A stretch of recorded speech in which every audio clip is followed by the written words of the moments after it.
So now, in Ground Zero or near Ground Zero in New York, there's an organization looking to build a new mosque. They're called American Society for Muslim Advancement and the Cordoba Initiative. Now, the mosque is not a fundamentalist mosque. It's a regular old mosque. In fact, it's going to have apparently an art center, a gym, a swimming pool in there. It's a big project. They're going to spend $100 million. Should be good for the local economy. It's going to be 13 stories long. Now, look, the Republicans and the conservatives are so livid about this that I thought, I don't know, maybe the group is fundamentalist, or maybe there's something I don't know about it. So I looked into it. No, there's no trace of that. It's just a mosque near Ground Zero, 2 blocks away. Could it be 4 blocks away, 8 blocks away, 18 blocks away? Could we have no mosque within a 3-mile perimeter? And look, I get it. If some Americans, of course, are going to look at that and they're like, "Oh, mosque on Ground Zero," as if they're building it on the site of the Twin Towers, right? They knock down the Twin Towers and they're going to build like a Wahhabist mosque in there. No, they're not doing that, right? But I get that some people are going to have a visceral reaction to that. But you would hope that our leaders would be better than that. That they would say, no, this is just a totally normal mosque. It's like saying you shouldn't build a church in Jerusalem because it would anger the Muslims or it would anger the Jews or whoever else is in Jerusalem, right? And I would very much object to that. I would say, hey, if people want to build a religious center, and I might not agree with that religious center, but, especially within America, I think yes in Jerusalem, certainly yes in America, as long as they don't have any bad intent, and they don't seem to here at all, right? So the Republicans are on a warpath. They got an ad, the National Republican Trust PAC. A couple of stations won't run it because it has the Muslim call to prayer and 9/11 in the background as it talks about this mosque. Those two things are not related at all. It seems like they're smearing all Muslims. Rick Lazio, running against Andrew Cuomo in New York, is saying that Cuomo is un-American because he doesn't think we should discriminate against Muslims in New York and against this mosque. All right, now this is where Sarah Palin steps in. And as usual, of course, she's going to muck things up. So first of all, she's totally against the mosque. And she thinks it stabs America in the heart. Okay? Not exaggerating. You're going to see the tweet yourself. Now, she sent out a number of tweets. Let's go to the first one here. She says, the Ground Zero mosque supporters, doesn't it stab you in the heart as it does ours throughout the heartland? Peaceful Muslims, please repudiate. Now, wait a minute. Right about now, you might be thinking, repudiate? What does repudiate mean? Well, as it turns out, as most of you know, it doesn't mean a damn thing. She meant repudiate.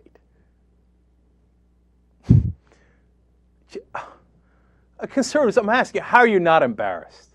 Doesn't anybody check her tweets before she sends them out? Or are they letting her, or is she a maverick and they can't control her? She's like, I'd like to repudiate that. Hey, whoa, Sarah, that's not a word. It's not a word. So then on the second tweet, she's going to try to save it, right? So she sends out this tweet. Peaceful New Yorkers, please refute the Ground Zero mosque plan if you believe catastrophic pain caused at Twin Towers site is too raw, too real. Refute in that sentence makes no sense. Okay. Please stop. Please, somebody stop her. Somebody stop her before. She's a train wreck, right? Because somebody told her, hey, repudiate's not a word. She's like, oh, let me use it in a sentence with refute and see if I can, paper it over. Didn't somebody check this second tweet to say refute does not make any sense in that sentence? Embarrassing. Now, before we go any further, I should tell you, everybody's concentrating on her making up words, and it's funny, it's comical. But what she's saying, the substance of what she's saying is 10 times worse. It's stabbing people in the heart. The pain is too raw, too real to allow any mosque anywhere near Ground Zero. Anywhere in Manhattan? How close can we get? This is not a mosque that has any connection to terrorism or 9/11. When you say this, you're saying to all Muslim Americans and all Muslims across the world, we think you're the same exact people who did 9/11. And that even allowing any mosque stabs us in the heartland, i.e. real Americans. Okay? Now, she's going to try to rescue herself again. We go to tweet number 3. The disaster continues. She says, peace-seeking Muslims, please understand, Ground Zero Mosque is unnecessary provocation. It stabs hearts. Please reject it in the interest of healing. Why does it stab hearts? Whose hearts? Somebody for Andrea Batista Schlesinger, who's been on the show before, works in Mayor Bloomberg's office now. That's what she asks. She says, whose hearts? Doesn't stab my heart. I'm a New Yorker. I lived through 9/11. I know what the real pain is. You weren't here. I know what it is. But we don't make it better by saying to all Muslims, get away from us, and we think you're the same guys as the guys who did 9/11. So she's real. I don't think people are concentrating enough on how despicable and bigoted this is. And then, all right, so then she catches all sorts of heat for the words, and then finally she's got the fourth tweet to explain to refutate her earlier tweets. Okay, except she's going to try to play it off.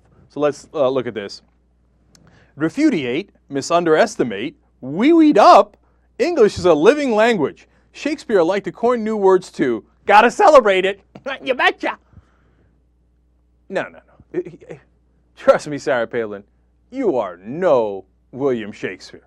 Okay? And misunderestimate made him look like a fool. So you think, oh, I'm just a fool like Bush. Nobody thought that. It wasn't like Christopher Hitchens, who I disagree with on many issues, writing a clever word that you can obviously tell he purposely made up. No, it's a word that you made up, and then you compare it to wee-weed up? Wee-weed up? This woman's going to run for president? Wee-weed up. And then compares herself to Shakespeare. Look, here's my final note to conservatives. Stop embarrassing yourselves. Okay? You're a joke. The rest of the country, which actually has a brain and likes to use it every once in a while, thinks you're pathetic. And this is your top dog. This is the best you can do. I feel sad for you. I really do. Go get a new leader, okay? You know what you should do with Sarah Palin? You should refutate her.